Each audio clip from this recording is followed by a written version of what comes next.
Bismillah ar-Rahman ar-Rahim. Assalamu alaikum.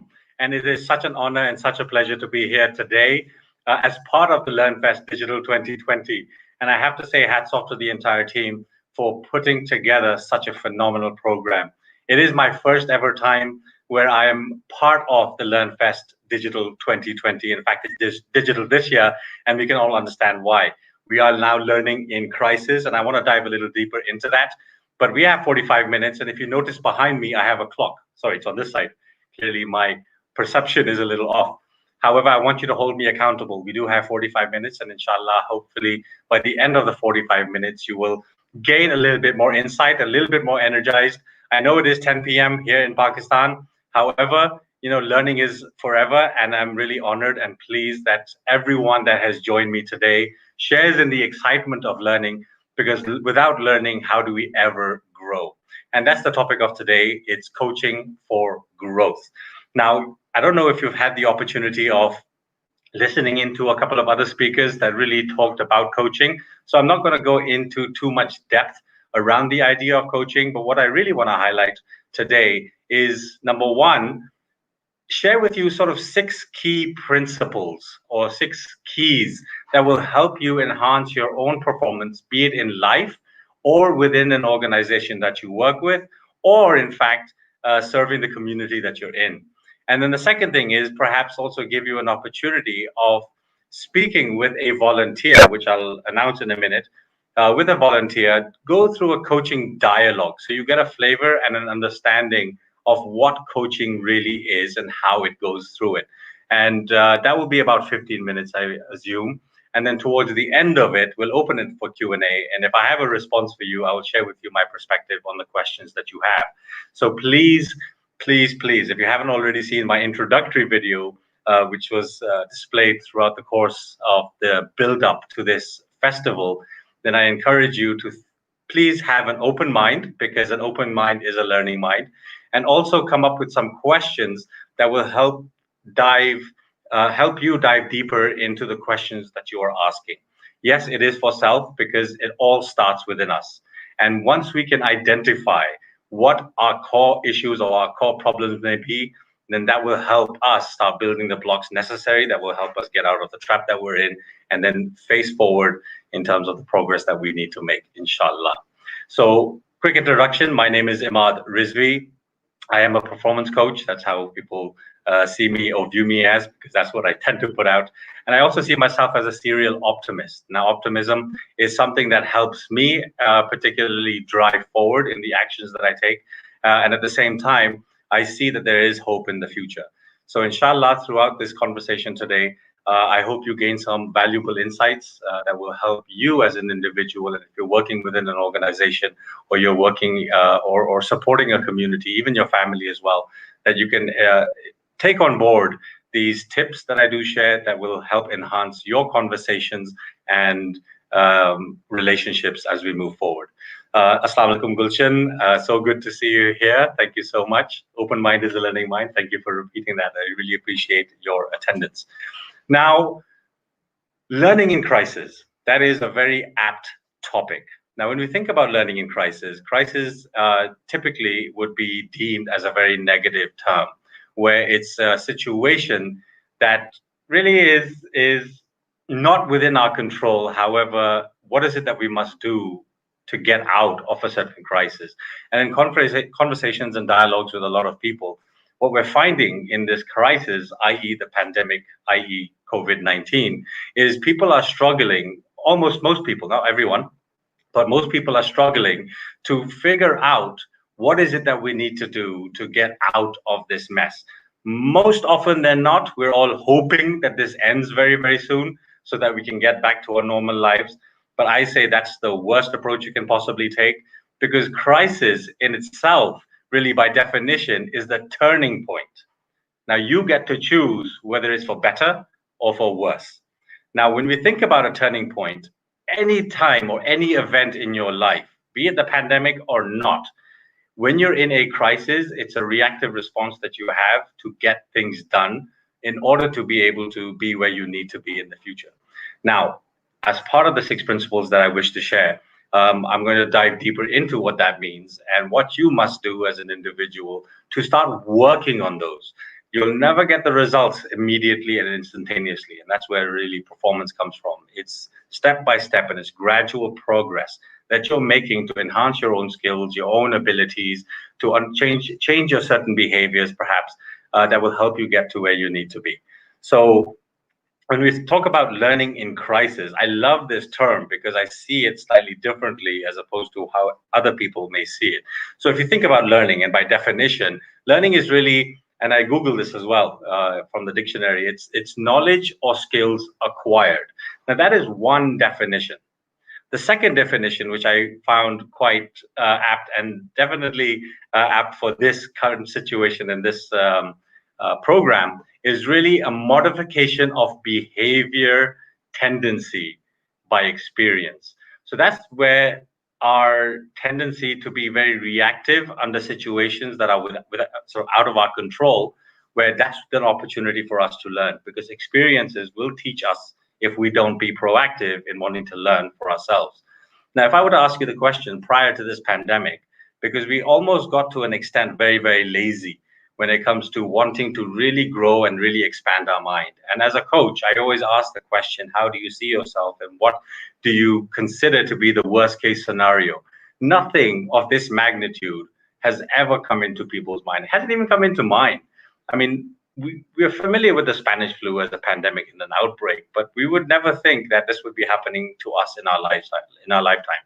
And what I find is during this current pandemic, which is a crisis in itself, how is it that we can change our own behaviors that can adjust ourselves, grow ourselves, learn within this pandemic, to inshallah prepare ourselves for when this pandemic does eventually, hopefully, dissipate. We know it's going to take some time. However, it's not about waiting for the opportunity for it to finish. It's what are we doing now to adapt ourselves, to learn and grow for ourselves that will help us be in a better position in the future. So learning in crisis being the turning point, learning being a modification in your own behavioral tendency is essentially what it is. And if you can start recognizing your own emotional state, that triggers the thoughts that we have, which then results in the behaviors that we put out. And if you find within yourself, and this is where self-awareness really comes in, is what are the trigger points that are affecting the way you think, because our stress levels completely go out the roof. And when we're in a state of stress or a state of anxiety, then how is it that we can think rationally when our judgment is clouded? It just isn't possible. So then we become very reactive in the situation. So if you can start diving deep into how this pandemic is affecting you and taking it to a much deeper level, then you can start to help yourself come out of that situation so that you can prepare yourself for what you need to do to get into where you need to be.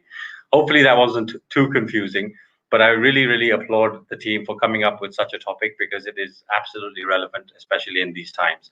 And I also want to recognize the team. Now, I've only interacted with Umair, I've interacted with Imaad, I've interacted with Sarah, I've interacted with Fawad just recently.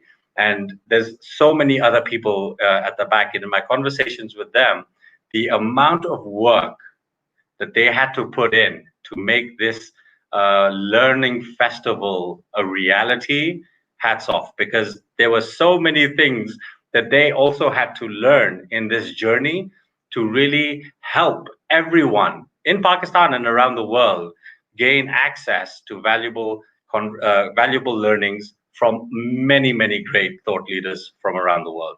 And in my conversation with them, what I found was this in itself, learning certain aspects really is crisis in itself. So what must we do that will help us get to where we need to be? So before I continue on with those 6 tips, I just want to throw out this to the audience. I would very much love a volunteer where we will have a dialogue for about 15 minutes, if not sooner, but it's going to almost be a crash course conversation where it will help you identify where you are, what are the things that you perhaps need to do that will help you get to where you need to be. And that'll give you a good idea of what coaching really is and how it can be helpful. because coaching, by definition, really is to identify the latent potential that resides within us as individuals. And when we think about growth, which is coaching for growth, then really it's about progressive development. So as a performance coach myself, I just want to highlight very quickly what I mean by the term performance, and then coupling that with the idea of coaching. So performance really is, if you think about it, it's getting more out of yourself for an extended period of time. And performance really is a relative term, because each individual's performance measures really is related directly to that individual. So just because I am where I am doesn't mean the other person is directly at the same level of where I am. So we have to, in any conversation or any dialogue, is to identify where the individual is at now, based on their past experiences, and start thinking about and challenging them and really messing with their mind to an extent, to start thinking beyond their own limitations and getting them to where they need to be.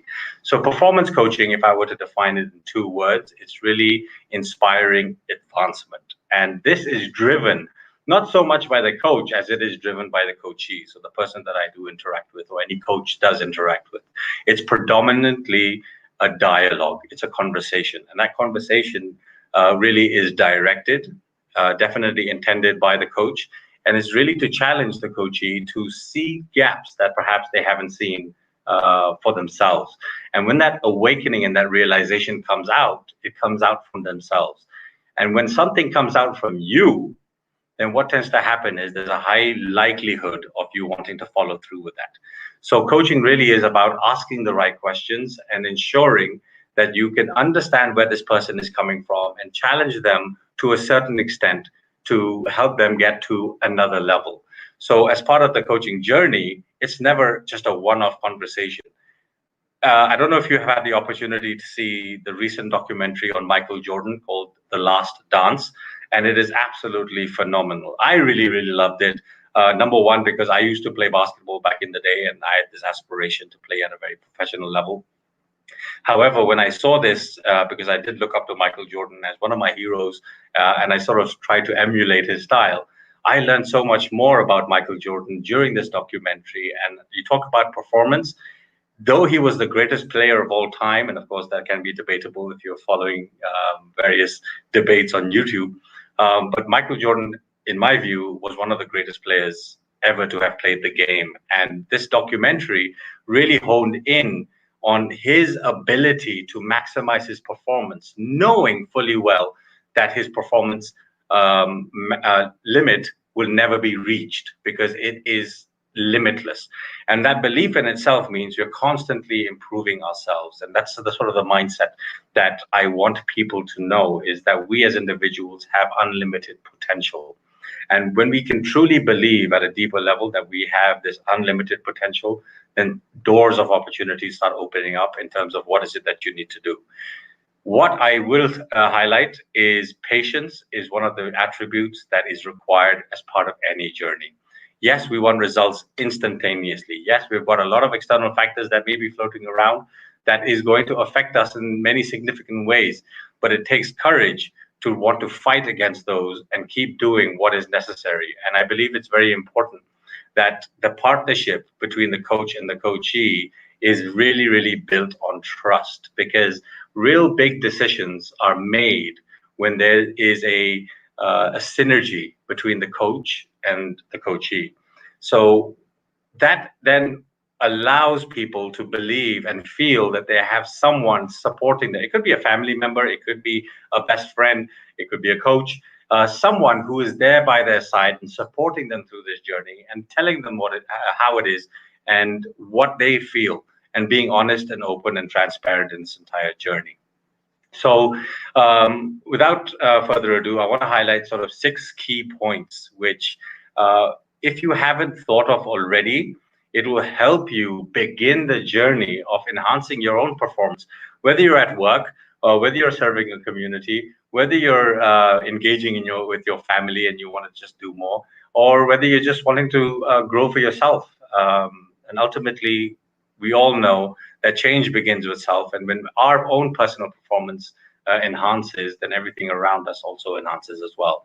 I'll share a very quick example where I was working with an organization in Canada, and they were their annual revenue was approximately 300,000, and this was sort of static throughout the course of the past 5 years if you looked at the history. And what this organization reached out to me, and we had a conversation in terms of how can we help this organization grow. Now, I love working with people. People, I believe, are the greatest assets to humanity, let alone an organization. And if you can enhance the performance of an individual or a team, then you can start to enhance, which will automatically result in enhancing the potential of the organization as well. So in this conversation, I sort of really dove deep into what the core challenges and issues were, and got them to realize a few things for themselves, and I got a lot of great insight. So in a span of a year, and I'm sharing this because it's my best case study yet, and I'm still working with organizations that are producing results for sure, but the results that this organization has achieved was beyond my own personal imagination. Where after going through a coaching cycle and a coaching process, working with individuals and the teams at par, it was a team of about 40, I would say, but I was directly engaged with 20 of them who were directly responsible for the sales and raising capital, etc. And Alhamdulillah, by the grace of God, and of course by their own willingness to do what they feel was important and they didn't recognize earlier, they were able to generate, after setting a target of course, $1 million, was 700,000 that same year. And I was incredibly impressed, and I mean, I was elated. But that was sustainable for a few other years. Now, I've been in Pakistan for 2 years, and Allah ka shukr, they've surpassed the $1 million mark, and it's absolutely remarkable. So the power of coaching really is beneficial to those who are willing to learn, willing to listen, willing to have an open mind, and really willing to understand for themselves where the gaps may be. So there's a couple of points that I want to share, and I think if you don't have a notepad with you now, I would highly recommend that you get one, because what you don't write, you will never remember. And what I want to express to you as well is the points that I do share with you. Yes, something you will learn, something you will take on board, but without executing on them, it'll never be ingrained within your own belief system, within your own habits. So coming down to the idea of performance, and just to sum up, performance really is not just a matter of skill set or talent. It's really honed in on this idea of potential and your behaviors. So we really dive deeper into those two elements. And thinking about performance, you have to keep in mind that there are a number of distractions, there's a number of interferences that are around us. And how do we negate those interferences that then helps us enhance our own potential and our behaviors that will ultimately result in what we wish to achieve, be it our goals, what have you. So of the principles or the keys that I wish to share, number one is clarity. This is what's going to help you enhance your performance, because they often say that clarity is the antidote to anxiety. And when we start to feel anxious, that's because we're not very clear in terms of where is it that we wish to go. So thinking about the outcome, thinking about the efforts that you make, thinking about the actions that you take, really is in essence, when you're clear about the outcome in terms of what you wish, be it a year from now, be it 10 years from now, and if you think like me, then 500 years from now. When you are clear about that, then the actions that you start to take on a consistent basis will have meaning behind it. So I always encourage people to really be clear about the outcomes that they have or they wish, and also be very clear in terms of the direction that they want, because that direction will only start to set itself when the outcome that you desire is ultimately written in front of you and very clear in your mind. Now, the three things that will help you build that clarity. Number one is your passion. Okay, now passion comes and goes. And when I say passion, it's not something that you're excited about, for example, just playing PlayStation in the moment, or playing a sport in the moment, or what have you. Passion is something that is developed through interest. And when you have an interest in something, doing it over and over again starts to develop itself into a passion, which is a long-term sustainable solution that wants to wake you up every single Monday to get you to where you need to be, because you are driven then by doing something. So for me, for example, I am in love with just engaging with people and working with organizations and just helping people grow and see the potential that they have. My personal mission really is to migrate people from the preoccupation of doing, which you can see most of the time, to an expression of being. Because we in ourselves, as human beings, are the only creatures on this planet that have been bestowed with this title of being. You've never heard of a tree being or an animal being or any life form being. We as humans are beings in itself, which means we have the ability to become what we so choose to become. But we then limit ourselves just simply by the way we think. And I'm going to touch on that in a little moment. So when you're passionate about something, it is the driving force that will keep the momentum going consistently. The second thing is your purpose. And that really is the why are you doing this in the first place? And it has to be something that inspires you, that inspires action, that inspires you wanting to wake up in the morning, coupled with the passion that you have that's going to get into that. Now, the etymology of the word progress, the etymology of the word profit means progress. And the etymology of the word prosper means to move forward with hope. And what that essentially means is that if you're consistently being very consistent in the progress that you're making towards the biggest purpose that you have, that will ultimately yield in the results that you wish to see. And then the third thing that I want to highlight is this idea of practicality. Of course, we can all be wishful thinking. However, we have to have an element of practicality that's going to help us get us to where we need to be.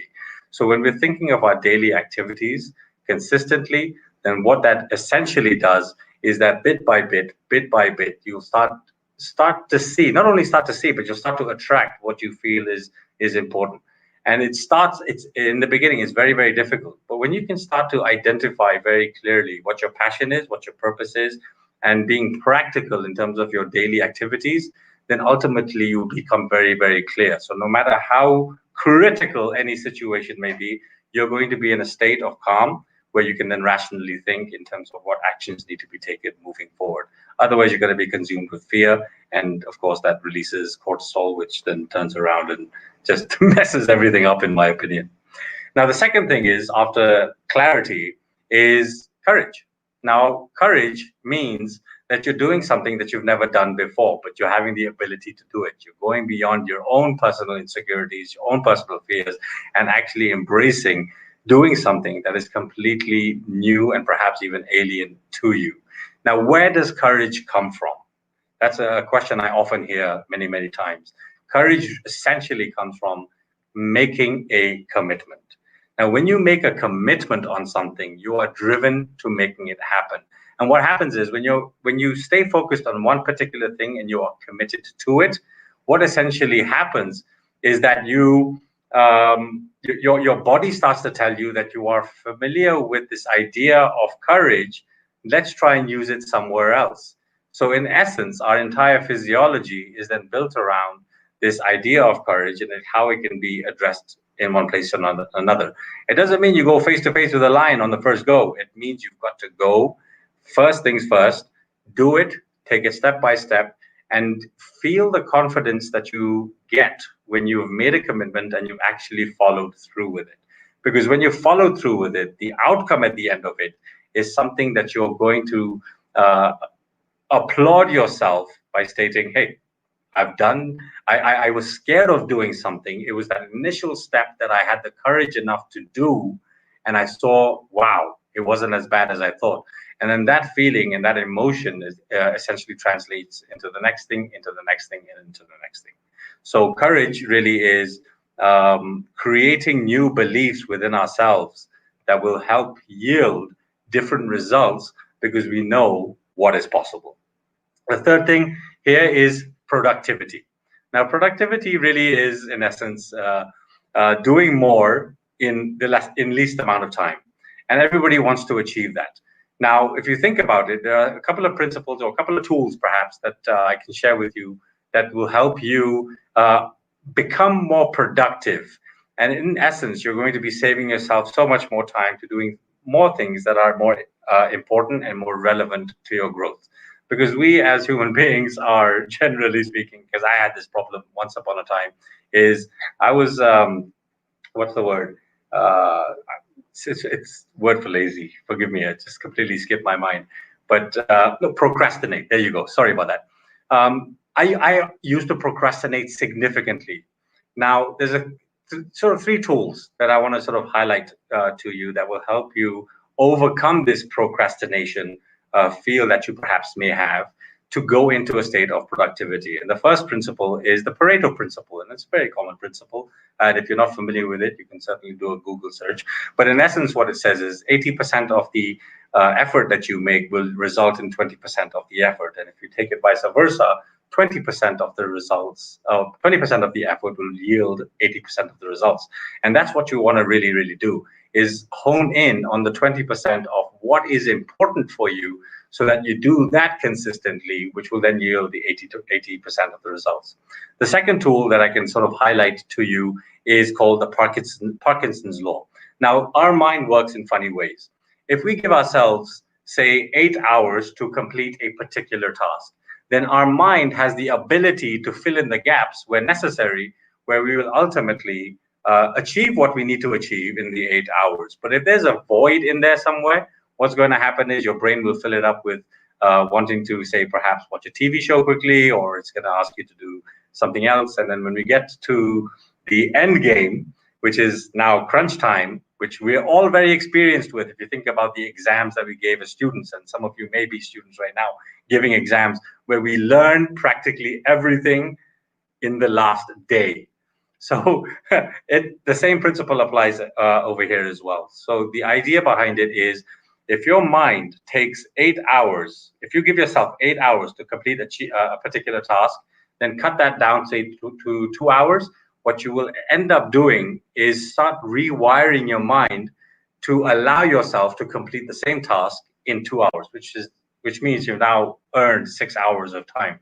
Now, what you do with that, you can do so much with it. So keep that in mind. Start limiting yourself on the time that you give, because your body is automatically going to react to that deadline. Oh, forgive me, my wire just fell out. There we go. The third, I think it's a very, very important one. The third tip under the idea of productivity is called deep work. And that really is focusing on one thing at a time. And if you have a list of priorities or things to do list, it's important that we start checking things off. Yes, but I just want to give you a strategy or an idea that will help you achieve and accomplish what you feel is the most important for you to do.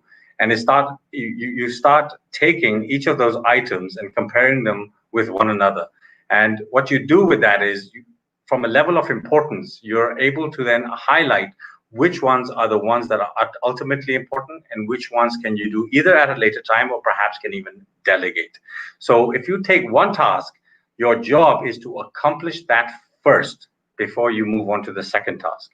I know we all express ourselves to be experienced as multitaskers, but I'll tell you something, when it comes to the world of performance and you talk about productivity, then doing one thing at a time and doing a good job at that and then moving over to the next one actually has an effect in terms of accomplishment.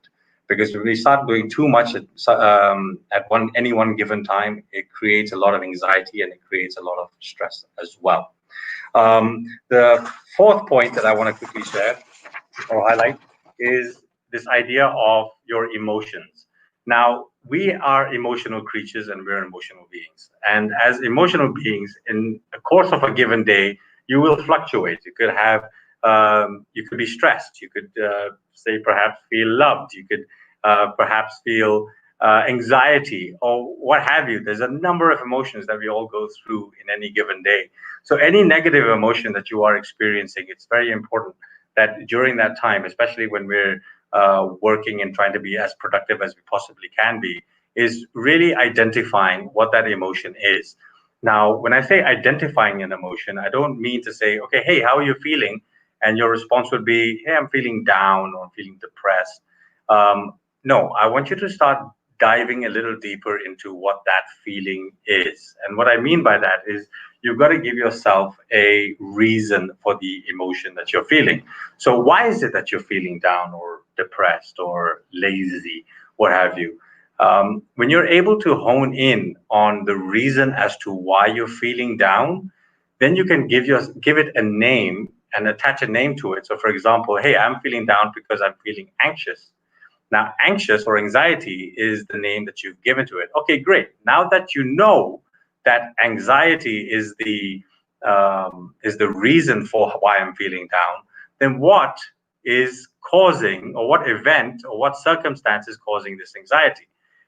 And perhaps it could be, and when you start playing into this, it could be looking at your electricity bill, or it could be looking at the fact that your salary hasn't come in and I have to pay a certain thing.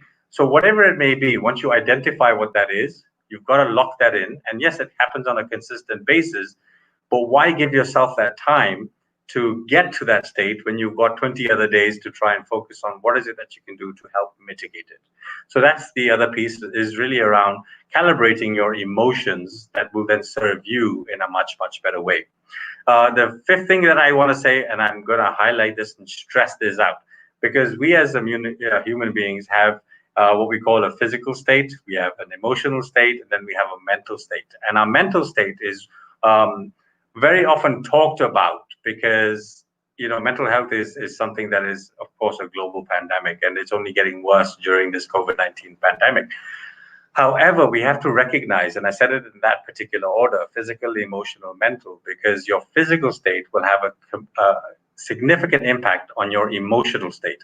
And those two combined then affects your mental state. And if you can't address your physical state, your emotional state, then we're going to be very, very in a difficult position when it comes to our mental state. So when I talk about physicality, is you've got to start moving your body, because the more you move your body, be it going to the gym, and I know sometimes you can't go to the gym now during this, but you can definitely do some body workouts. But when you start putting physical effort into something, then the energy around you starts to flow and it starts to move around.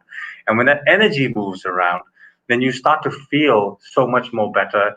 The energy is dissipated in terms of the emotions that perhaps you may be experiencing. And then that gives you clarity of thought in terms of your mental state. So all high performers are all really focused on their physical fitness, because they know, and it's not just about the physical workouts you do, it's also about the food that you eat, the nutrition behind it. So it's really putting yourself in that position, and it can be difficult at times, but again, you've got to do one thing at a time. Start with one. If you have to eliminate sugars, do that. How many things have sugars in it? Figure it out, just eliminate it. If you're having 10 pops a day, break it down to 5, and then you'll see the results take effect. And then that actually has a profound effect on everything else with you. The sixth thing, and I know you guys are holding me accountable now because time is almost up, is your identity. You've got to ask yourself, who do you think you are? Now, when you know who you are at a much, much deeper level, is how do you think that person operates? Now, when you can start to play those pieces, then what you're going to start to discover about you, which can be kind of nerve-wracking at times, it's going to unleash something about you that you can easily, or when I say easily, it's you can begin the process of eliminating a certain trait or a certain behavior by taking different actions that come with it. So those are the sort of 6 areas that if you as an individual haven't thought about, then I would certainly highly recommend that you go about doing it. Don't do it all in one time. Take one, start with that, and then start working your way forward. I hope you've noted this down. If you haven't, that this is recorded, then certainly go back to it. But it's important that you do. So without further ado, I would love to invite, so Hamad or Fawad, if you can tell me, is there a volunteer that would like to come on board and have a conversation with me, and we'll see where that goes.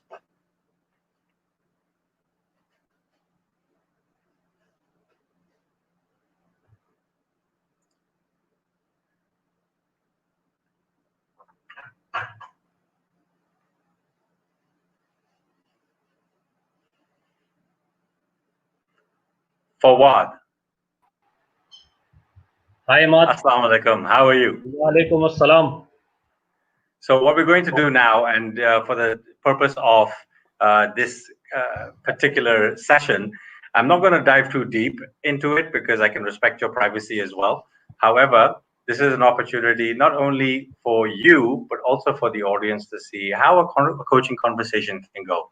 Now, a coaching conversation, of course, it's a long-term process. However, we're going to try and sum it up as quickly as possible and hopefully help you identify something about you that you find to be a hindrance perhaps in your life, and what can you do to change it. So I'll begin by asking you, Fawad, how can I serve you? Get me a cup of tea. Get you a cup of tea? And if you had a cup of tea, how would that help you? I'd feel much better. Can you describe how you would feel better? I'm tired right now. I think a cup of tea would do much better. It would do you better? Yeah. Okay, can you give me a scale of 1 to 10? How better would you be? Where are you now, and where would you like to be?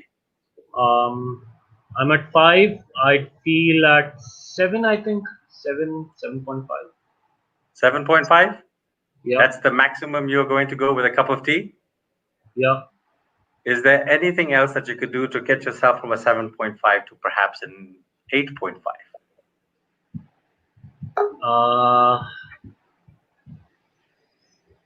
I don't know. 2 cups of tea. Oh, that would be great, and that will get you perhaps to a 12. Yeah. Okay, so if an extra cup of tea is going to bring you up to a 7.5, Yeah. what is it that you can perhaps do right now that will build your, say, alertness in this moment? Because I can appreciate it's almost 10, it's almost 11 o'clock. So what can you do now that you're currently not doing that's going to help you have that cup of tea in the next minute or so? Can you repeat that? I've lost So you. my question is Yeah. what can you do that you're currently not doing that will help you get a cup of tea, that then during our conversation you'll be more receptive to the conversation? Because I we should believe go. that energy. Sorry? I should go get it myself. That's a great idea. What's stopping you from doing that? I have a lot of work to do right now while I'm, managing the school. So how do you Yeah. feel with the amount of work? Is your workload, I mean, are you not, are you still working? Is it Yeah. outside of the live stream right now? Yeah. So can you talk to me about that? How stressed are you on a level of 1 to 10? 10 being extremely stressed, 1 being, this is great, with 11. respect to the work. 11, that's interesting. So how are you Yeah. feeling right now in this conversation, knowing that you have so much on your plate? Exposed. Sorry? Exposed. I feel exposed. You feel exposed because you're in front of an audience? Yeah. Well, it takes a lot of courage to do that. So I applaud you for stepping up and experiencing. This is what I learned today. Thank you. So yeah, but work is good. Um, it's a lot, but it is good. Keeps me sane as well at times, and there's something to look forward to. Yeah. Right. So after this conversation, are you going to address that work? I'm gonna get back to it because it's time bound. I have to submit the designs per se before Is this. this a Sorry, you have to. What is the deadline? So I think 11:30 is the deadline. Oh wow! So you have 45 Yeah. minutes. Yeah. It's So my fine. question then, so is this a recurring pattern of yours with respect to deadlines and the amount of No. workload that you have? It's just this event because it's an online event with 75 plus speakers. Things going on every now and then. So we're just chipping in whatever we can. Yeah. Okay. So you're loving to work, am I hearing, or is it that you would Yeah. like Yeah. it would be great to have a little less work and a little bit more time for yourself. Is that what I'm hearing?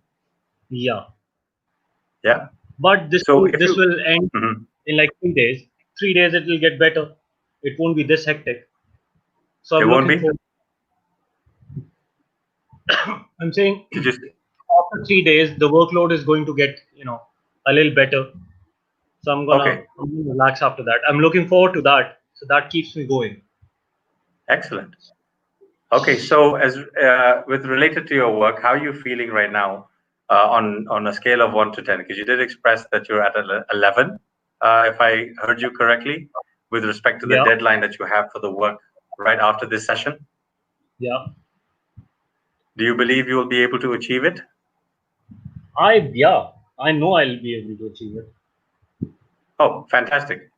So you really are thriving yourself on work. Yeah, So if loving there's it. anything that I can do to serve you before your 11:30 deadline that will help you, what comes to mind Um, outside of a no, cup of tea? I think I'll serve myself a cup of tea. I'm gonna go get it. Oh, you are? After the Yeah. session? Well, fantastic. Is there anything else? Let me ask you a different question because I'm going to sort of dive a little deeper into you. And if you have my if I have your permission, please feel free to Sure, sure. answer.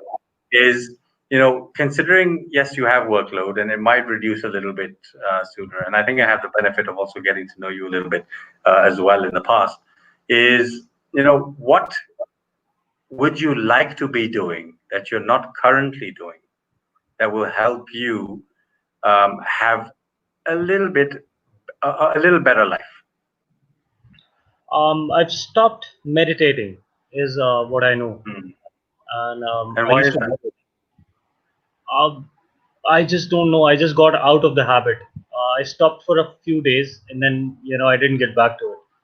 I want to do that. Once I start doing that, I think things are gonna get better. And what's stopping you? Nothing. I'm just being lazy, procrastinating. And why is that? Um, I don't know. I just don't know. I can't put my finger on it, but I think my routine has changed. The things I used to do, I'm not doing them anymore. So this was part of that deal, and since I didn't do one thing, it's like Legos or dominoes falling. So I stopped doing Interesting. one thing, and then the other things don't happen. I'm like, oh, fuck it, I don't want to do that too. So Interesting. So for lack of uh, I mean, I hear what you're saying. So and you're then struck. it's like the quarantine has gotten me here. When I want to blame it to this pandemic, to this quarantine life, but this could have been a big opportunity as well. Do you feel that it can still be an opportunity, or do you feel stuck? Still, Yeah, do you feel? I want to go, make myself a cup of tea, zone out for like 5 minutes right now. Not think about anything per se. Just just have my cup of tea. Right. So if I hear you correctly, what I'm understanding, and please correct me if I'm wrong, is that you are consumed by external environment, which means work, be it family, be it other situations that we haven't dived into yet, where you don't have much control over your own self because you're consumed by the external factors, and that's causing you a bit of struggle. Yeah, I guess. Yeah. It's interesting. Would you like to change that around? Why not? How, ooh, did you see that? You had a sudden spark, which implies that if we were able to shift you from where you are now to where you wish to be, so can you describe to me what that looks like? Because I love that excitement, I love that energy. about you when you said, "Ooh, why not?" But can you just dive a little deeper into what that might look like for you? That might look like me waking up early. Like a couple of months ago, I used to get up at 6, 5, go for a run or a walk. Come back, have breakfast, get ready, and go to work. Start my job at 9 sharp. I wanted to be at work, so I'd like that back. I like routine. I like structure in my day, Beautiful. and that's not happening. Um, Mm, what I'd like is that to happen again. And then I get time to see my therapist, go for my meditation yoga class, maybe come back, go see my friends in the evening. You know, beautiful. I love that. Did you get a sense of a good feeling yeah, I did. when you were describing that? I I could see did. that energy. Yeah. That's pretty incredible. So, what would it mean to you if you were able to make that happen?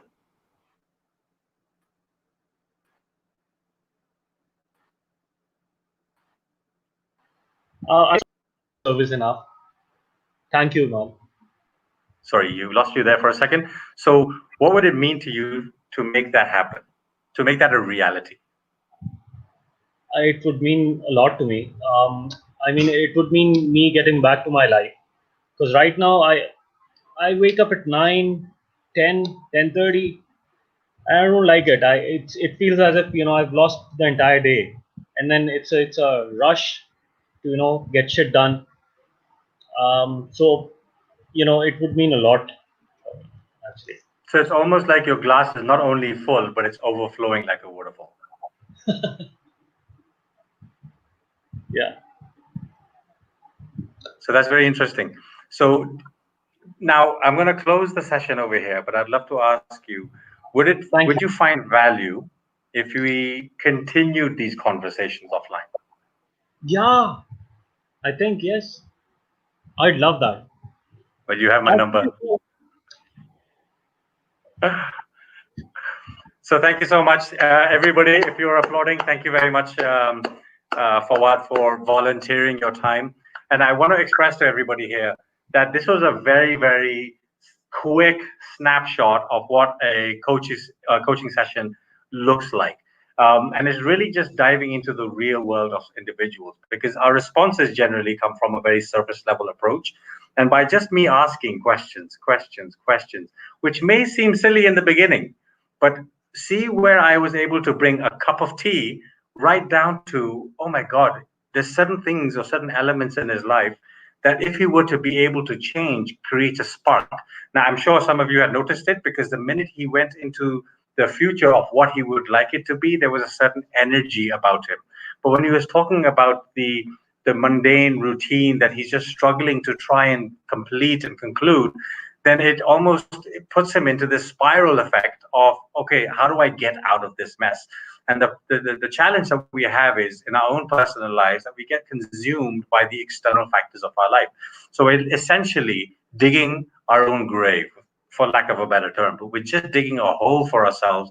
We're jumping into it, and now we've dug it so deep that it's almost we see the light, but we just struggle to get out of it because there's no tools for us to get out. So in that demonstration, and I really want to thank you because I think I have gone over time. I really want to thank you for listening in, and I just wanted to express to you as well that as part of any coaching journey, it's not about what I say to you because that's not what coaching is. Coaching isn't telling you, and here are the tools, go figure it out. It's really around identifying and breaking down whatever the mental barriers may be within the individual who they themselves and all of you have the answers. So, coach really helps drive the conversation in a certain direction to help people get out of the current state that they're in to a state that will help them get to where they need to be. And as a performance coach, that's exactly what I do. In the beginning, it's yeah, very surface level, but in a matter of minutes, I don't know how long this took, but in a matter of minutes, I was able to get from this idea of, hey, if I have a cup of tea, I'll go from 7.5, and then just by asking one or two questions, he got into a state of 11 out of 10. And of course, that's not possible, but he got into this really high energetic state. And if you want to sustain that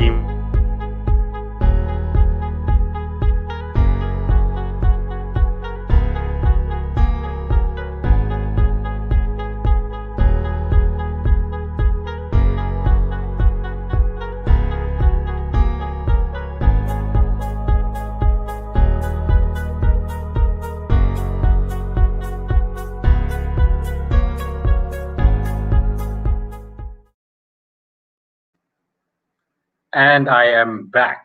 That was a nice wake up call and a surprise for me. Had a quick water break. But I just want to conclude, and I'm just sort of going to take a few minutes to wrap this up. And by few, I mean a little bit more, because I'm sure you're holding me accountable. Oh, me and my perspective. You're holding me accountable. I have gone over time, so do forgive me. I hope the team hasn't reprimanded me in some way that I'll find out much later. But I just want to really dive into, you know, coaching really is the business of relationships. And when we start to get to know each other, it's really helping one another get to where you need to be and being that support system to get you there, because it's ultimately you that can take charge. And real change, of course, happens within seconds. The minute you make a decision that you want a better life for yourself, you want to perform better at your organization, you want to serve the community in a much greater way, then you have the ability to do that, and that resides within yourself. So just during this small demonstration, I hope you were able to see that I never once told him what he needs to know, but all I did was ask the questions, and I repeated or recapped and shared with him my understanding of what I think he's trying to say, and he had agreed with practically all of them. So not once did I suggest anything. It was really just me asking questions. And how do you go about just asking questions? Is being really empathetic and sincere to the conversation, because he is important to me, because I was having that conversation and nothing else would have been a distraction. So that was just a demonstration of what coaching can be. And if you really want to dive deeper into it, I don't want to self-promote here, but more than welcome to connect with me. But there are many coaches out there. I mean, Fakir Imran from Carnelian, Kaisar Abad. I mean, there's so many people who are coaches, and people are learning to become coaches. Whoever you build a rapport with, I think it's important that you have one with you to support you, because I have one, and it's gotten me to where I need to be. And I'm still I'm still growing, and I'm just excited by the journey. It's the first step that's always the hardest step, but then the reward at the end of the day is just continuous momentum, and that's really what motivation is. And I'm going to close on this small narration, which sort of comes back to the first point we talked about, i.e., learning in crisis.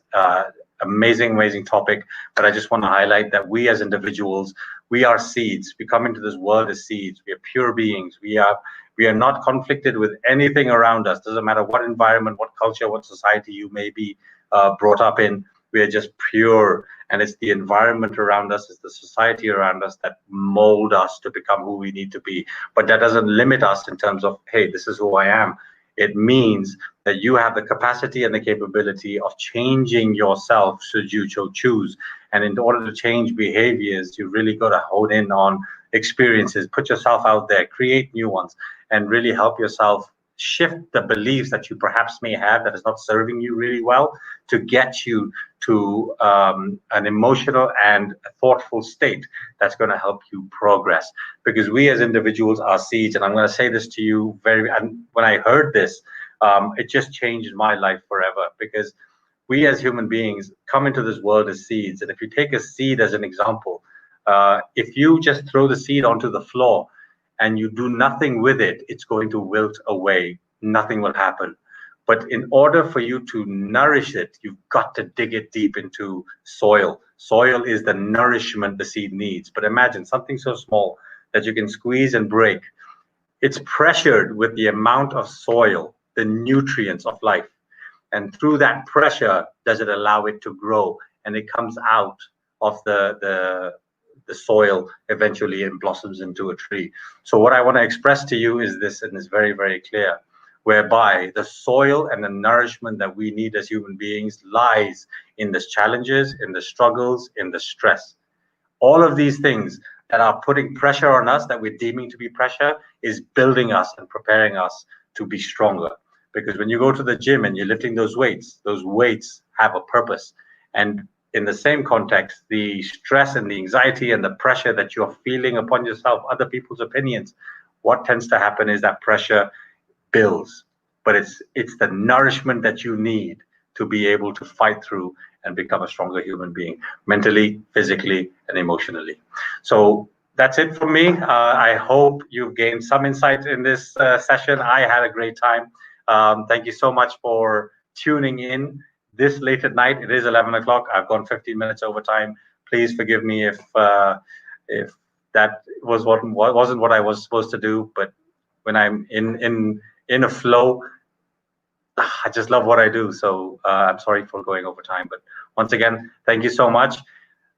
Live with passion, my friends, and drive with purpose.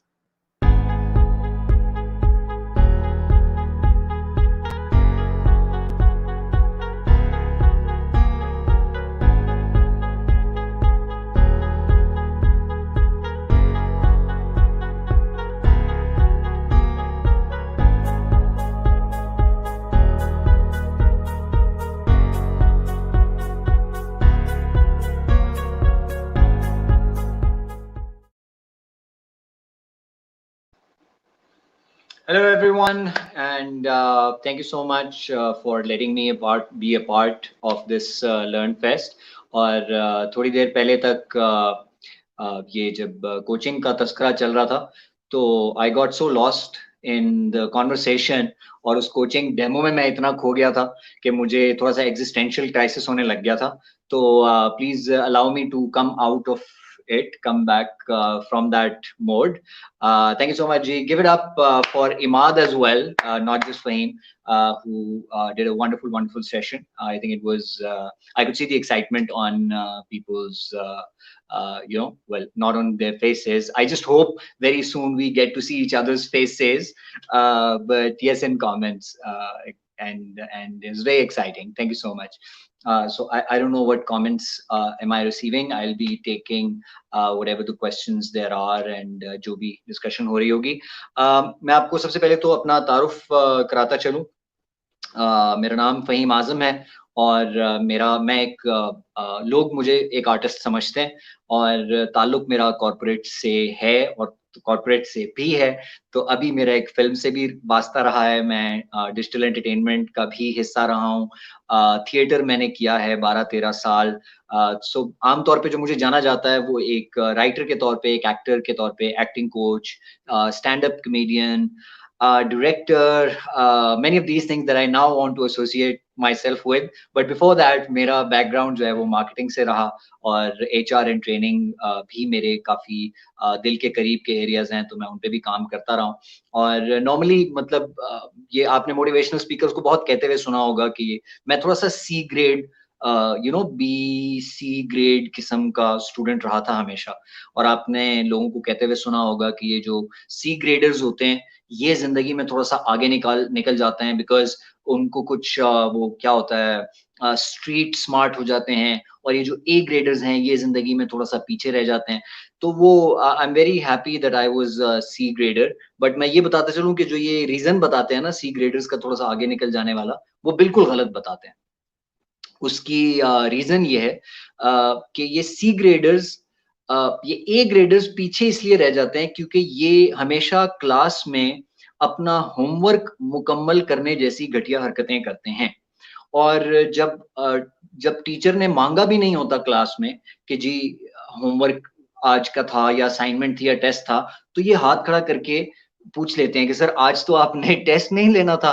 तो ये जो बाकी class से उनको बद्दुआएं मिलती हैं, ये उन बद्दुआओं के नतीजे में थोड़ा सा पीछे रह जाते हैं. और ये जो हम जैसे C ग्रेडर्स होते हैं ये चूंकि क्लास की एवरेज को थोड़ा सा नीचे रखते हैं, तो उसकी वजह से हम बाकी जो क्लास वाले होते हैं वो हमें उनकी दुआएं मौसूल होती हैं, जिसकी वजह से हम थोड़ा सा जिंदगी की जिसे कहते हैं ना कि उसको गुंजल को सुलझाने में थोड़ा सा बेहतर रह जाते हैं.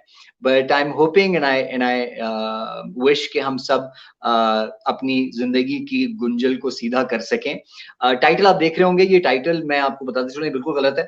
मैंने इनसे कहा था कि हम बात करेंगे कॉर्पोरेट गुलामी पे, कॉर्पोरेट ह्यूमर पे नहीं, लेकिन गुलामी मेरा ख्याल है is being taken so lightly कि उसको ह्यूमर के तौर पे ट्रीट किया जा रहा है.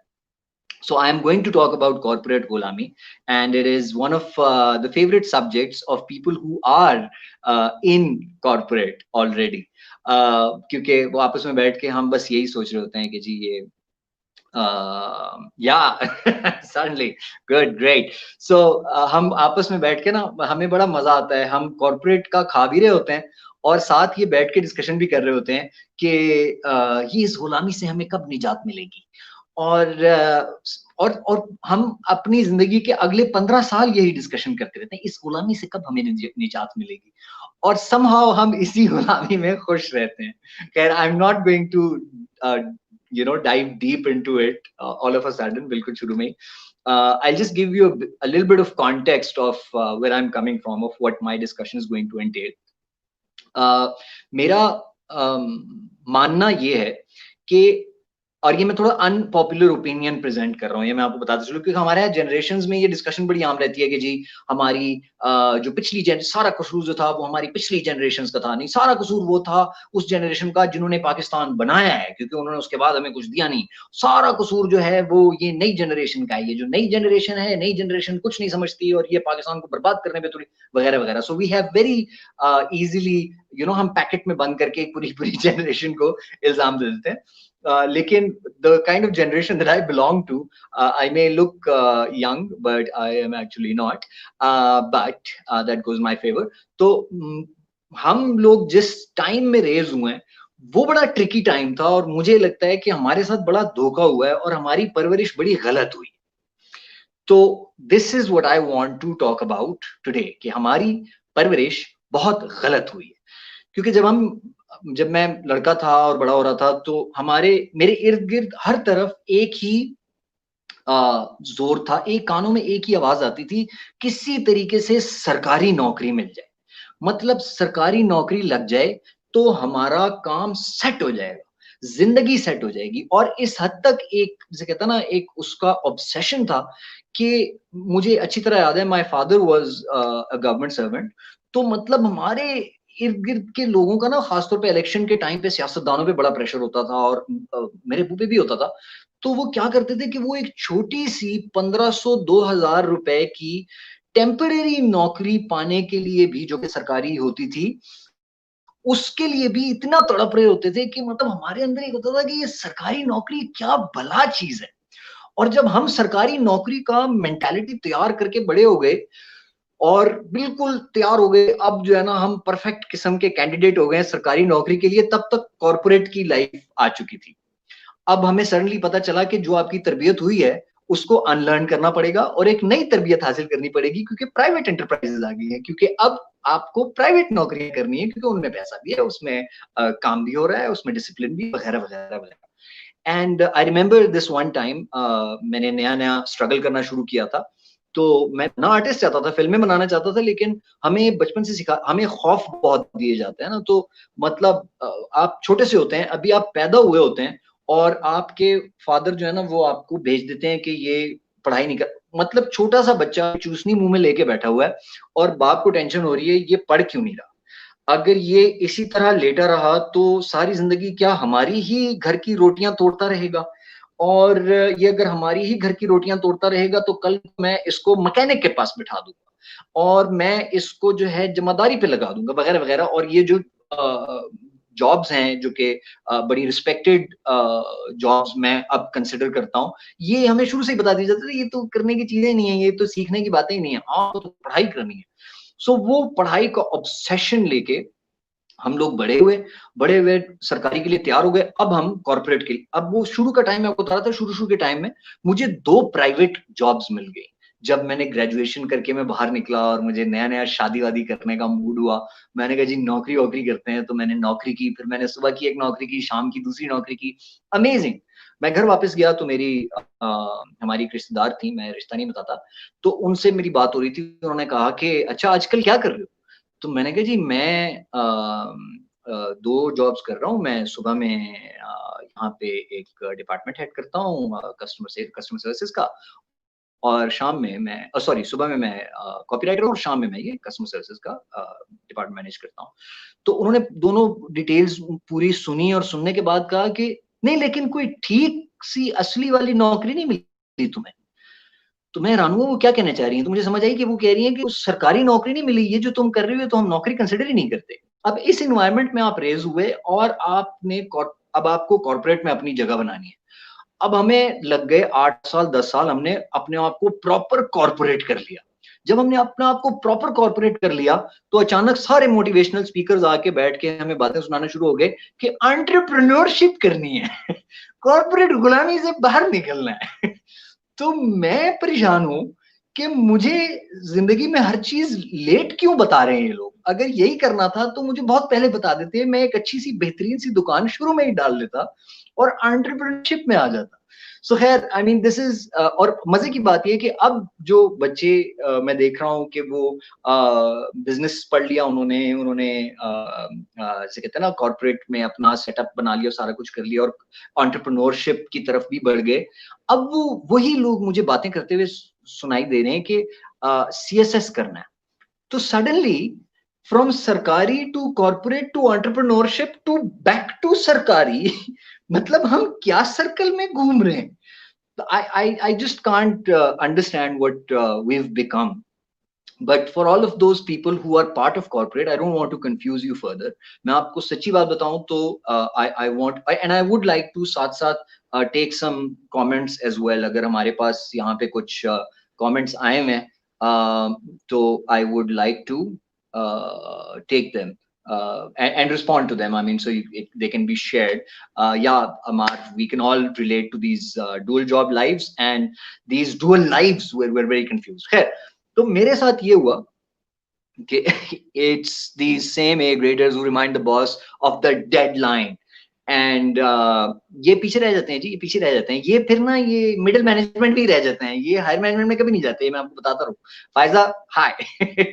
सो starting up ventures concerned, what's people starting up ventures are now concerned, what next? Absolutely. So yeah, अब मुझे ये समझ में आया कि हम आते हैं जो कॉर्पोरेट में जो लोग इस वक्त बैठे हुए हैं और ऑब्सेस्ड हैं with this term called corporate गुलामी। कॉर्पोरेट गुलामी की टर्म को बहुत सख्त समझने की जरूरत है।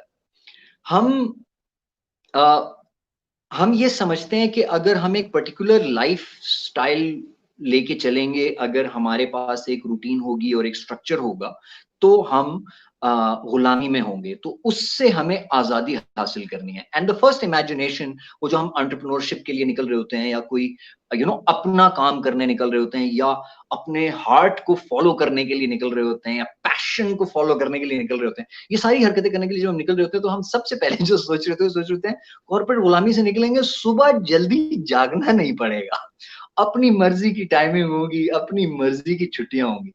What you're actually saying is, what you don't yet know is कि जो आपको 2 दिन वीकेंड के मिल जाते हैं, आप उसको भी कुर्बान करने लगे हैं, और जो आपकी कम से कम रात की नींद सुकून की थी वो भी कुर्बान हो गई, जो आपको थोड़ा बहुत एक्सरसाइज का और फैमिली के साथ टाइम गुजारने का मौका मिल जाता था, आप वो भी कुर्बान करने लगे हैं। सो you're diving from a disciplined lifestyle into some extremely disciplined lifestyle.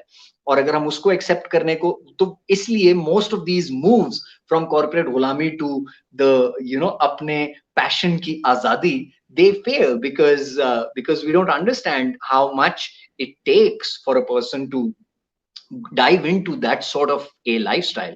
Actual Sadat कह रहे हैं, actual problem is हम स्कोप के पीछे भागते हैं और स्कोप हर थ्योरी हर थोड़े टाइम में चेंज हो जाता है। यही ना हमें पहले नहीं बताते, पहले सारे वो लोग जो है ना, मतलब अब फर्स्ट वर्ल्ड जो है ना, वो हमसे 8-10 साल पहले वो सब कुछ कर चुकी होती है। जब वो बच जाता है तो लंडे की तरह वो सारे का सारा जो हमारा उनका छोड़ा हुआ प्रायोरिटीज प्रेफरेंसेस होती हैं वो हमारे पास आ जाती हैं, और फिर हम एक यूज्ड कपड़ों की तरह हम उस नए ट्रेंड के पीछे चल पड़ते हैं। बट खैर, let's not delve deeper into that. Let's just come back to the corporate gulami bit. So it's not just the discipline that means gulami, because आपको जिंदगी में जो भी करना है उसके लिए इंतहा दर्जे की का डिसिप्लिन रखना बहुत जरूरी होगा। और अल्लाह के फजलो करम से मैं इस वक्त एक बहुत बड़ा फेलियर इसी वजह से हूँ क्योंकि मैं अपनी जिंदगी में वो डिसिप्लिन पैदा नहीं कर सका। तो I don't come from a position of example or a higher position of a sample के लेकिन मैं ये जरूर बता सकता हूँ कि भाई जब तक नहीं आएगा वो वाला डिसिप्लिन, आपकी स्ट्रगल जारी रहेगी। सो जो लोग कॉर्पोरेट में इस वक्त मौजूद हैं वो सबसे पहले तो अपने अपने इर्द गिर्द ये ध्यान दें कि आपको जो कॉर्पोरेट कहता है वो सब आपको करना पड़ता है। मैंने इस पे मैं चूंकि मार्केटिंग से मेरा ताल्लुक भी रहा और मैं बहुत ज्यादा बात एडवर्टीजमेंट्स पे करता हूँ अपने सेशंस के दौरान। there was one stand up comedy performance of mine that went very viral because शायद वो लोगों के दिलों को बहुत दिल से छुई थी, क्योंकि कोई पूछता नहीं है उनसे कि 99% के जो एंटी बैक्टीरियल सोप्स होते हैं वो 99.9% बैक्टीरिया मार देते हैं, तो ये 0.1% जो रह जाता है उसका क्या होता है, वो वाला साबुन कब आएगा जब वो 0.1% वाला आ जाएगा। And then we faced these today's times जब सडनली सारे खामोश हो गए, उन्होंने कहा वो 0.1% जो था उसी ने आके तबाही फेर दी है, और अब किसी को समझ नहीं आ रही कि वो क्या क्लेम करते फिर। हमें टूथपेस्ट की समझ नहीं आ रही, टूथपेस्ट वाले कह रहे हैं जी के मतलब वो सो ये जितने झूठ हमारे इर्द गिर्द बोले जाते हैं, we have as corporate people we have to continue selling them. हम सारा दिन दफ्तर में बैठे हुए होते हैं और हम ये बहुत सारा जो हमारी कंपनी ने एक अपने इर्द गिर्द एक झूठ पैदा किया होता है कि मतलब एरियल का पैकेट अगर आप इस वॉशिंग मशीन में डालेंगे, वही कपड़ा अगर आप आम साबुन में डालेंगे तो आम साबुन का दाग निकलेगा और एरियल का नहीं निकलेगा। ये 1970 से मैं सुनता चला आ रहा हूँ and it has not changed and it just continues। पता नहीं कौन सा साबुन लेके आती हैं वो जो चैलेंज करने के लिए नहीं आती कि तो फिर हो जाए मुकाबला।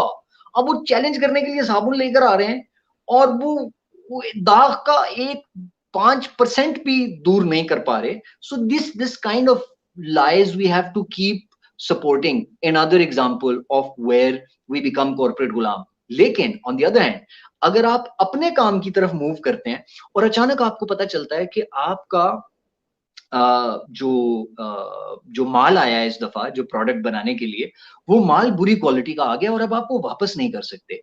Suddenly it's a dilemma where you have to make a decision कि अब मैं क्या करूं। तो फिर आप क्या करते हैं, आप उसी गंदी चीज को एक नए पैकेट में, जैसे कहते हैं उसी लो क्वालिटी मटेरियल को अपने क्वालिटी पैकेजिंग में डाल के सेल करते हैं and you hope that nobody catches you and suddenly you are a ghulam of the same problematic corporate behavior, problematic behavior of your corporates that you escaped।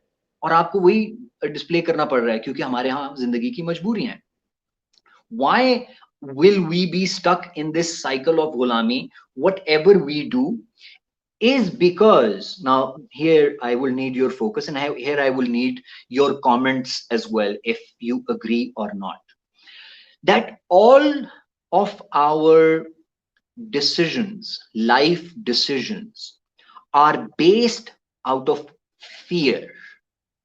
Our life decisions include marrying someone, it includes selecting which degree we are going to take, it includes कितने बच्चे होने चाहिए, it includes कौन सी नौकरी रखनी है, कौन सी नौकरी पकड़नी है और छोड़नी है, और कौन सा कारोबार रखना है, कौन सा नहीं रखना, किस डॉक्टर के पास जाना है, किस अस्पताल में नहीं जाना, अपना इलाज किस मुल्क में कराना है। All of these decisions that we make are based out of fear.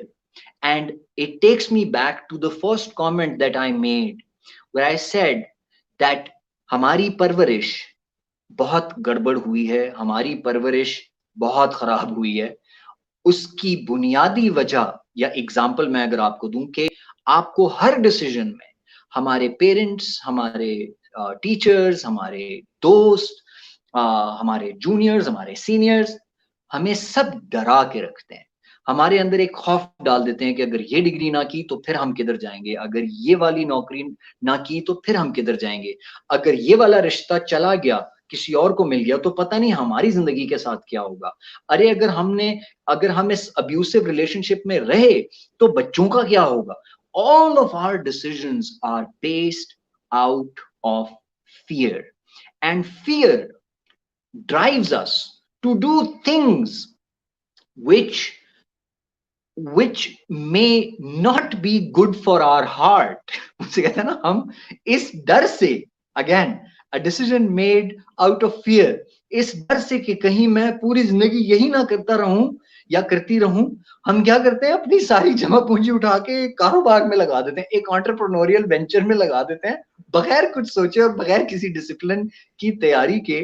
And suddenly what we were scared of, we inflicted it upon our own selves, क्योंकि हम उसको बर्बाद कर बैठते हैं और फिर वापस नौकरियां ढूंढ रहे होते हैं. So when our decisions will be based out of fear, हम गुलामी के साइकिल में फंसे रहेंगे. It brings me to this conclusion where I want to say कि गुलामी कॉर्पोरेट में बैठना या कॉर्पोरेट में काम करना उसको नहीं कहते. कॉर्पोरेट में काम करना गुलामी नहीं है. कॉर्पोरेट में गुलामों की तरह काम करना गुलामी है. और फर्क देखिएगा गौर से, कॉर्पोरेट में बहुत जबरदस्त तरीके से काम किए जाते हैं. कुछ लोग आप देखेंगे बड़ी फ्रीडम के साथ, बड़ी आजादी के साथ, बहुत सख्त जिसे कहते हैं ना जॉब सिक्योरिटी के साथ एक्शंस ले रहे होते हैं. कोई इनसिक्योरिटी नहीं होती. लेकिन दूसरी तरह के लोग कॉर्पोरेट में गुलामों की तरह जिंदगी गुजार रहे होते हैं, इस खौफ से कि हमारी तनख्वाह न कट जाए, हमारा कल के बिल का क्या होगा, और नौकरी चली गई तो ये क्या होगा. एंड हमारा ये जो डिसीजन होता है ना कि मैं ना अपने बॉस से ना रेज की बात करने वाली हूँ या करने वाला हूँ, and when we are moving into that door we are so scared कि अगर हमने रेज की बात की वो नौकरी से ना निकाल दे. And just because we are not ready for that kind of repercussions, तो हम अपनी बात कहते हुए भी घबराते हैं और अपना हक मांगने से भी डरते हैं. Our decisions, our lives are based out of fear. गुलामी कॉर्पोरेट में रहना नहीं है. गुलामी सरकारी नौकरी को नहीं कहते. गुलामी एंटरप्रेन्योरशिप को नहीं कहते. गुलामी फियर को कहते हैं. जब आप खौफ में होते हैं तो आप एक कांस्टेंट स्टेट ऑफ स्लेवरी में से गुजर रहे होते हैं, where you and your heart are not making those decisions with freedom. एक ऐसी चॉइस जो कि आप ले रहे हैं और आप उसके सारे रेपरकशंस के लिए तैयार हैं. ये वो फैसला होता है जो आप आजादी से लेते हैं. अगर आपने अपने दिल में ये फैसला कर लिया है और आपको आपकी कॉर्पोरेट लाइफ एक्साइट करती है और आपको उसमें फ्यूचर नजर आता है और आप उसमें मोटिवेटेड हैं और आप सब कुछ कर रहे हैं, तो किसी को मत सुनिएगा अगर वो आपको ये समझाते हैं कि इस कॉर्पोरेट गुलामी से क्यों नहीं निकलते. उसको कहें भी आपकी बड़ी मेहरबानी, मैं बिल्कुल गुलामी में नहीं हूं क्योंकि मेरी सोच गुलामी वाली नहीं है. I would like to now take comments and because I've pretty much shared what I wanted to say, and I think I can keep going on and on about this. Give it up for Faheem Azam. Okay, give it up for Faheem Azam.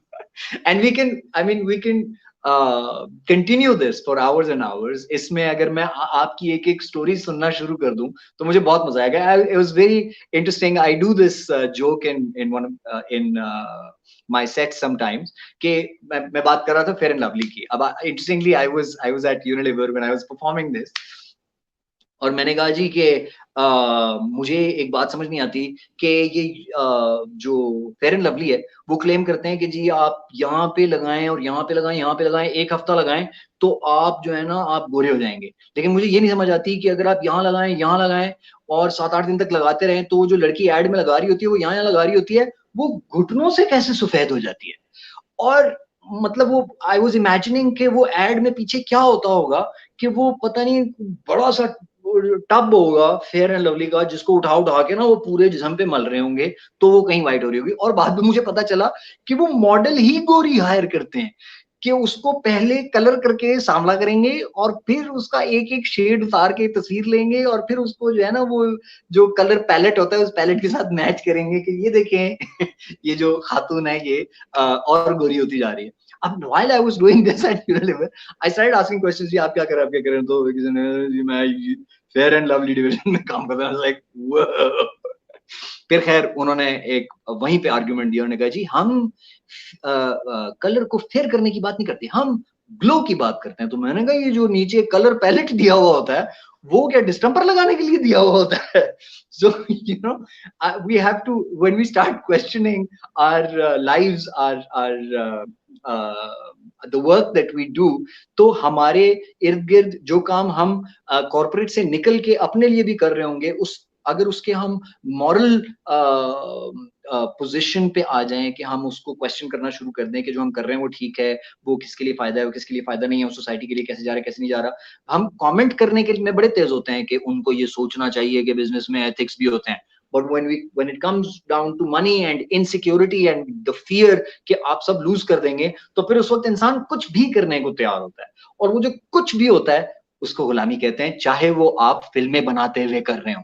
जब आप film बना रहे हो और film बनाते हुए आपको ये खौफ हो कि अगर मैंने इसमें आइटम नंबर नहीं डाला तो मेरी फिल्म पिट ना जाए और मैं पिट गया तो मैं बर्बाद हो जाऊंगा, तो ये बिल्कुल आप अपने हार्ट को फॉलो नहीं कर रहे, बिल्कुल आप अपने पैशन को फॉलो नहीं कर रहे. ये एक और तरह की गुलामी है जिससे आप गुजर रहे हैं. As I said, I can keep going on and on about this. Tomorrow's announcement has been made. Should I take some comments? Yeah, we're good with it. I think. Oh, somebody's joining. Hi. Faheem, hi. Honestly, Faheem, उड़ा के रख दिया. किसको? कैसे दिल की तारों को छेड़ दिया. मतलब फियर का पजामा पहनाकर आपने ठा मुंह पे चपेड़े मारी हैं और दिल की गहराइयों को हिला दिया. बदमाश ऐसे नहीं करते. ये पब्लिक फोरम्स हैं, यहाँ पर गुलामी शुलामी की बात नहीं करते. खुदारा यहाँ मीठी मीठी बातें करते हैं कि आओ गुची गुची ये करते मैं ये हैं. कहने लगा था कि मुझे उन्होंने लिख दिया जी corporate humour. I am a very bitter person. I mean, I can't address these things with humor. I have to bring forward my bitterness. But so this is how my deep, bitterness is. There was so much depth in philosophy in what you were saying. It came out miraculously. कभी वो दुख का तार छूता था, कभी मजाक का, कभी satire का, कभी ironic होता था. मुबारक हो. Just keep, this is a very great skill you have, Faheem, where you're able to decipher such situations in and wrap it up into the fold of humor and present it in such beautiful manner. Thank you so much for being with us. Allah आपको आबाद और शादाब रखे और हमारे साथ please चिपके रहें. Okay? I'm here, ji. I'm here. All the best. आपने 4 चांद लगा दिए हमारे दिन के आखिरी हिस्से को. बहुत शुक्रिया. बहुत शुक्रिया जी. Thank you so much.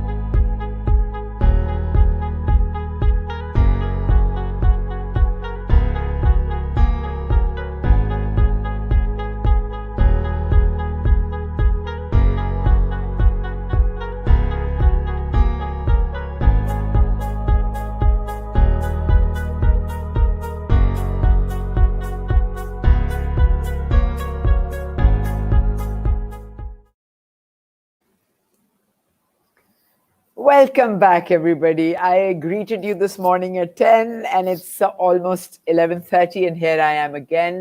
First of all, primarily to thank you all for spending this day with us, day 3 of TRG LearnFest. Oh my God, I've been in touch with the Torque team and they're still at it. I don't think they've slept for over 10 days and nights. Thank you, Torque team. Thank you, our dear speakers, from being from all over and speaking on such a variety of topics within the fold of Transform with Technology, which was today's theme. I've got highlights to discuss with you. Thank you, participants. You've been coming and going. It's been fascinating to track the numbers कि किस session पे कितने participants आए और किसने कैसा session किया.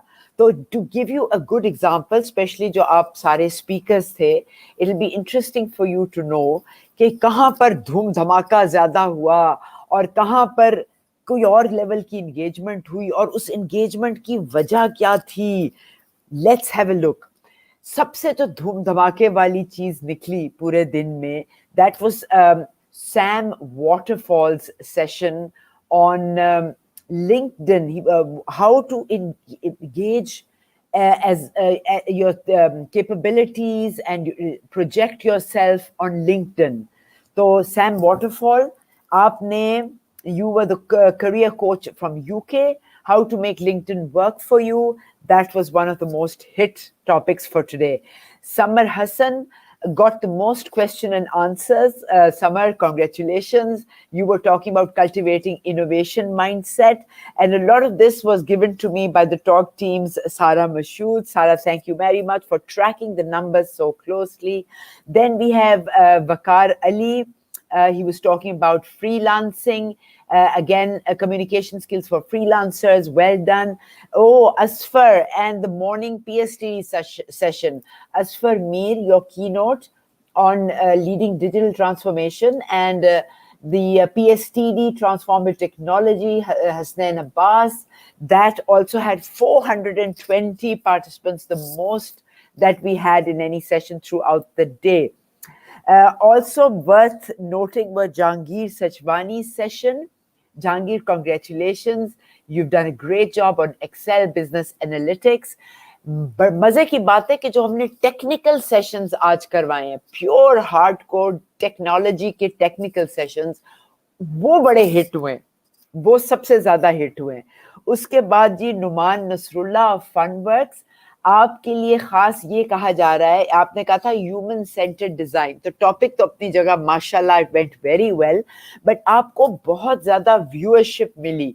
और जो एट्रीब्यूट किया जाता है कि नुमान को इतनी व्यूअरशिप क्यों मिली, बिकॉज नुमान ने वीडियो शूट अपनी बड़ी अच्छी की थी, जो शाउट आउट किया था, और नुमान ने खुद उसकी जिम्मेदारी लेके बिफोर प्री लर्न फेस्ट जो उसके सर्किट्स चलाए थे, उसकी वजह से नुमान को बहुत सारे आई बॉल्स मिले. अच्छा, फिर जी Kamran Kiyani, of course HR 2020 पे Kamran Kiyani always takes the cake.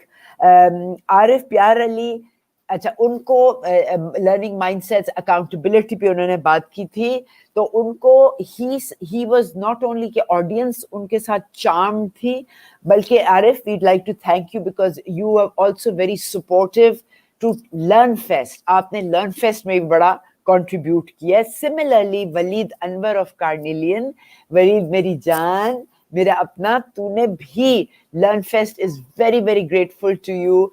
आपने भी hours and hours of volunteer काम हमारे साथ किया है to get this up, and your session was also very highly received. Then we have Raheel Akhtar, जिन्होंने STOP to literally communicate virtually, very well received. A lot of comments have come and the numbers were high.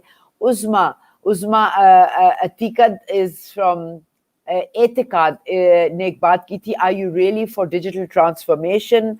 अच्छा, इन्होंने इनके session के सबसे ज़्यादा queries आई कि नहीं हमें आपकी प्रेजेंटेशन चाहिए, तो people were very interested in the details that Uzma was sharing. उसके बाद हमारे पास मशल पीर्स आता है, serving the story, how to craft a narrative. Again, Wali Muhammad and Mashal, both of your sessions were outstanding, and people have sent good comments and feedback. A special comment from Masood and Mavish of Unilever, learning how to go. I am very, very, very, very, very apologetic on behalf of Talk team, TRG team, and myself that there were so many technical glitches in your session. Allah माफी चाहते हैं, क्योंकि हमारा भी पहली दफा learn fest virtual चल रहा है, लेकिन that glitch had to hit during your time. माफी, I can personally come और आपसे मैं सॉरी कहूंगी, लेकिन जितना भी आपने बोला वो बड़ा फायदेमंद था. अब हम आते हैं पाइथन का जो सेशन था, that was from we were approached by Facebook of M. Shahid, data science for everyone with Python. Excellent session. Like I said, all the technical sessions took the cake today. Then Anam Sethi ka bhi Galactic Detectives, a digital mystery run, was good, and there was a high score on your turnout and also on the comments received. Then in the night session, we had Imaad Rizvi on the coaching. Imaad ne इतनी सारी बातें की, एक coaching session भी चलाया, but I think what really interested me was passion is driven by interest. Find your interest, don't find your passion. Find your interest और उसको रगड़ो, passion आप पे ही बन जाएगा. द स्पार्क, वो जो नहीं ऐसे ऐसे करके स्पार्क आता है तो फिर आग लगती है, वो वाला. और फहीम का तो आपने सुन ही लिया, दिल की गहराइयों से उन्होंने तार टच करके ऐसे ऐसे कॉर्पोरेट स्लेवरी को फियर से कनेक्ट किया कि हमारा दिन चार चांद हो गया. बहुत बहुत शुक्रिया. I am sure all of you have reflected on your learnings, and like Imaad Rizvi opened on the first day saying, it's about that nanosecond. Any time during the day when the penny drops.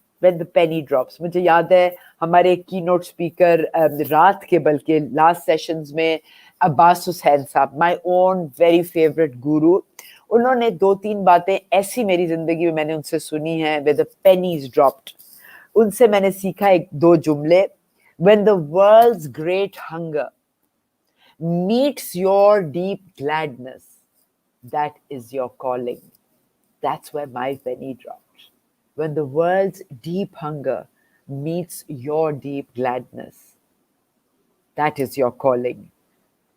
And I'm sure today, Transform with Technology was, for a lot of us, where many pennies dropped. Inshallah, have a good night's rest and see you tomorrow at 10 o'clock. Tomorrow's day is all about learn new skills. And we'll open with Aisha Chaudhary. She is also an immense supporter. TRG का बहुत support करती है. She's outstanding in her resourcefulness and how she equips us with when we are lost and she brings us, हमें समेट लेती हैं. She will open and then it will go on to Arif Anisis from Possibilities, Executive Presence and a dialogue, and so the day will unfold. So let's take a break with a few hours of sleep and see you soon. Thank you again for being with us. Good night.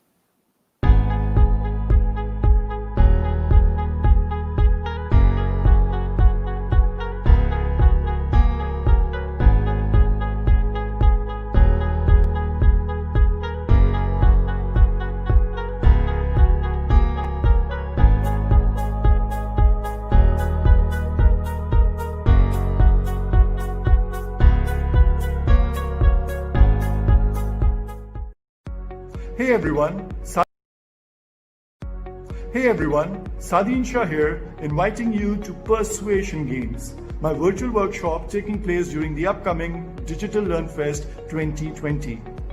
Join me and others as we explore some highly intriguing linguistic and psychological ploys used by master persuaders to influence our behavior every single day.